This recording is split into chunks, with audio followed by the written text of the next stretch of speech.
यहाँ पर मेरे पास 3 इक्वेशंस हैं और 4 अनजाने या अननोन वेरिएबल्स हैं। आप ये देख के जान सकते हैं कि अगर मेरे पास अननोन ज़्यादा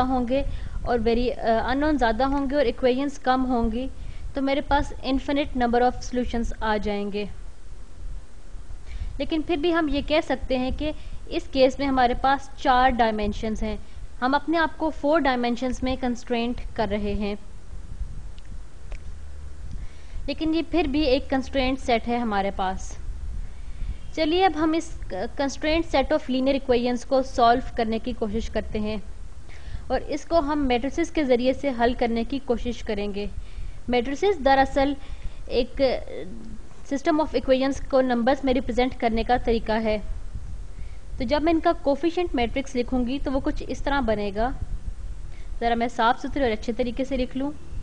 इसका कोफिशिएंट मैट्रिक्स मेरे पास बनेगा, जो भी मेरे पास वेरिएबल्स के बाईं तरफ पे नंबर्स हैं वो इनके कोफिशिएंट्स कहलाएंगे। पहले 1, 1 और 2 ये x1 के कोफिशिएंट्स हैं, 2, 2, 4 ये x2 के कोफिशिएंट्स हैं और x3 के कोफिशिएंट मेरे पास हैं 1, 2 और 0।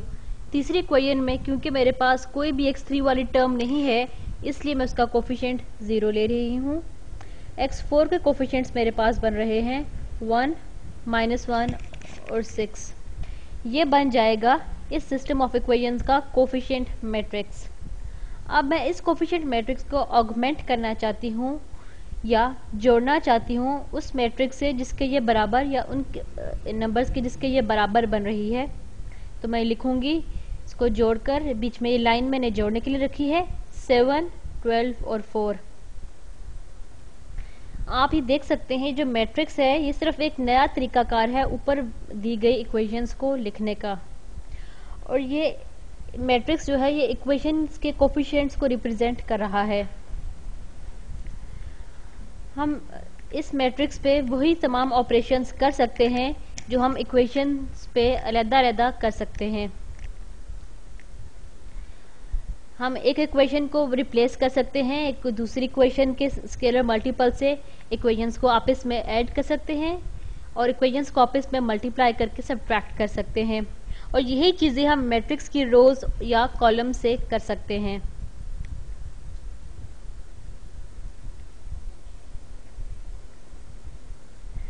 अब मैं ये चाह रही हूँ कि मेरे हर इक्वेशन या हर रो में जो लीडिंग कोफिशिएंट है वो 1 हो और बाकी जो एंट्रीज हैं वो 0 हो जाएं। जो 1 से ऊपर और नीचे की एंट्रीज हैं वो 0 हो जाएं, ताकि मैं आसानी से अपने सिस्टम ऑफ इक्वेशंस को सॉल्व कर सकूं।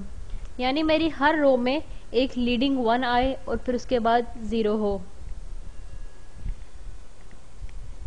और ये जो फॉर्म में इक्वेशंस की बनाऊंगी या मैट्रिक्सेस की बनाऊंगी इसको आम जुबान में कहा जाता है रिड्यूस्ड रो एचलॉन फॉर्म। और reduced row echelon form system of equations को मैट्रिसेस के ज़रिए से हल करने का एक बहुत आसान तरीका है। और अगर मैं इस मैट्रिक्स को मैट्रिक्स ए के कहूँ तो इसको कहा जाएगा reduced row echelon form of matrix A. और ये बात भी आपको याद होगी कि मैट्रिसेस को हमेशा हम बोल्ड लेटर्स में लिखते हैं। आइए इस सिस्टम ऑफ इक्वेशंस को सॉल्व करने की कोशिश करते हैं। तो अब जो पहला काम मैं करूंगी वो ये होगा कि सबसे ऊपर वाली रो के पहले 1 के नीचे वाले दोनों एलिमेंट्स को 0 कर दूं।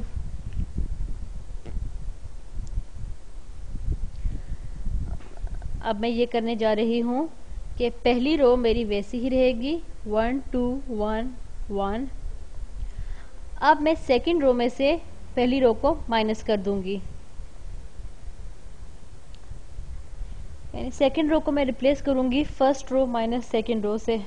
1 - 1 मेरे पास 0 आ जाएगा, 2 - 2 भी 0 आ जाएगा, 1 - 2 -1 आ जाएगा, 1 - 1 2 बन जाएगा, और 7 - 12 मेरे पास बन जाएगा -5।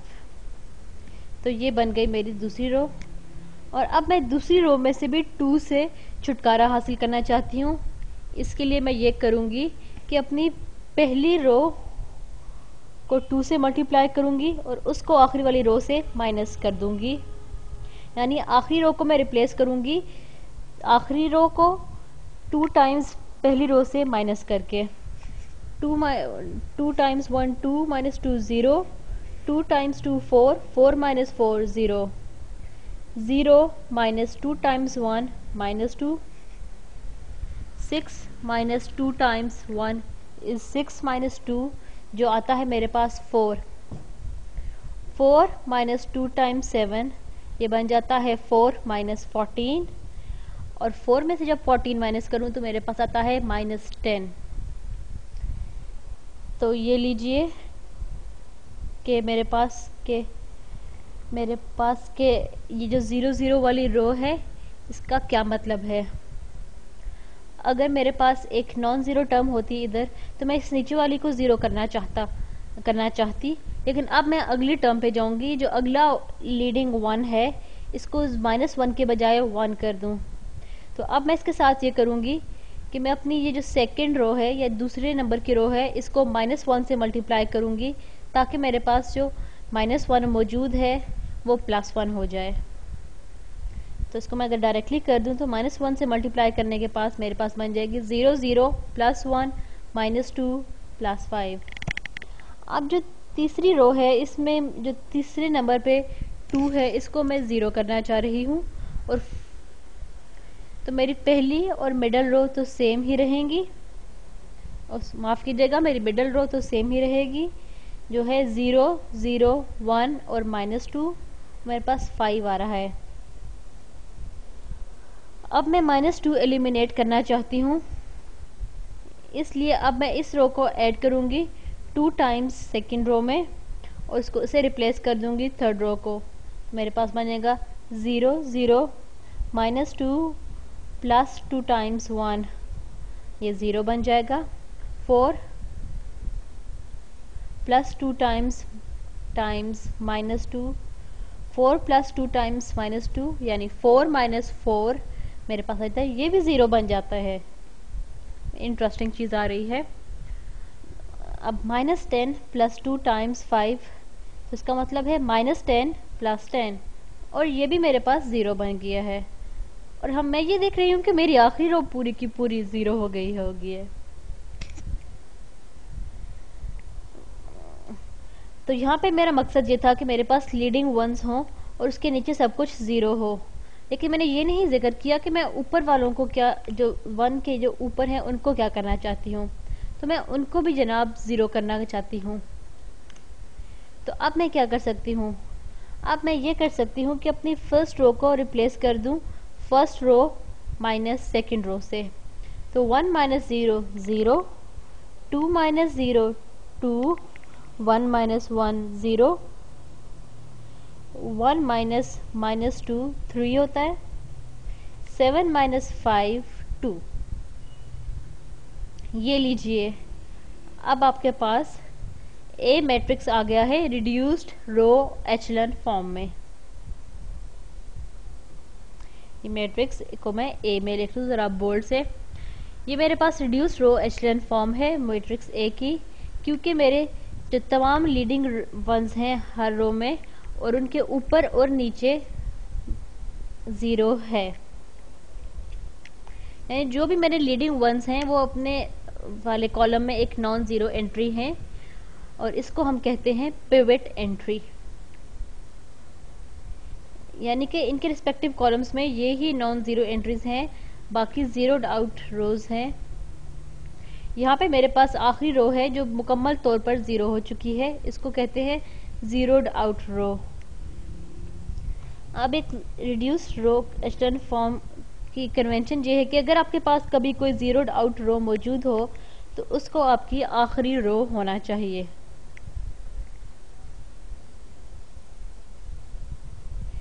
तो यहाँ पे आपकी लीडिंग एंट्री ईच रो में 1 है, और दूसरी बात आप ये नोट करेंगे कि जो लीडिंग एंट्री हर सक्सेसिव रो की है वो ऊपर वाली लीडिंग एंट्री से एक एलिमेंट आगे है या ऊपर वाली एंट्री के से राइट पर मौजूद है। तो इसलिए मैं रिड्यूस्ड रो एचलन फॉर्म की तमाम कंडीशंस यहाँ पे फॉलो कर रही हूँ। तो इसलिए मैं कह सकती हूँ कि मेरा matrix a reduced row echelon form में है। अब ये बात भी आपको याद होगी कि ये जो मेरी मैट्रिक्स था ये मेरी इक्वेशंस के कोफिशिएंट को रिप्रेजेंट कर रहे थे। इसलिए पहली वाली लाइन x1 के कोफिशिएंट्स, दूसरी वाली लाइन x2 के कोफिशिएंट्स, तीसरी x3 के और चौथी x4 के कोफिशिएंट्स। अब अगर मैं इसको इक्वेशंस की फॉर्म में लिखना चाहूँ तो मैं लिखूंगी x1 plus 2x2 plus 3x4 is equal to 2। x1 कोई नहीं, x2 कोई नहीं, स्टार्ट होती है x3 minus 2x4 is equal to 5। और आप ये देखेंगे कि तीसरी रो में मेरे पास कोई इक्वेशन नहीं है, उसके सारे एलिमेंट्स ही जीरो हो चुके हैं। इसलिए जो मेरा जो ऊपर वाला सिस्टम ऑफ इक्वेशन था वो रिड्यूस हो चुका है इस नीचे वाले सिस्टम ऑफ इक्वेशन में, जिसमें मेरे पास सिर्फ दो ही इक्वेशंस हैं। तो इस सिस्टम ऑफ इक्वेशन में मेरे पास दो पिवट वेरिएबल्स हैं जो x1 और x3 हैं, और वो वेरिएबल्स जो पिवट एंट्रीज से एसोसिएट नहीं होते या पिवट एंट्रीज से बिलोंग नहीं करते उनको हम कहते हैं फ्री वेरिएबल्स।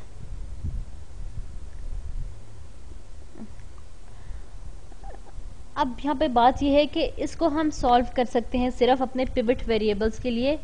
फ्री वेरिएबल्स को हम कुछ भी वैल्यू दे सकते हैं और उन वेरिएबल्स की बेसिस पे हम अपने पिवट वेरिएबल्स की वैल्यू निकाल सकते हैं। तो आइए अब हम इस सिस्टम ऑफ इक्वेशंस को सॉल्व करते हैं पिवट वेरिएबल्स के लिए, क्योंकि हमारे हाथ में यही है कि हम पिवट वेरिएबल्स को सॉल्व कर लें। तो अभी ये इक्वेशन हमें क्या बताती है? जो सेकंड नंबर पे इक्वेशन है ये बताती है जो मेरा x3 है इसकी वैल्यू बराबर है 5 प्लस 2x4 के, और इसी तरह जो x1 की वैल्यू है वो मेरे पास है 2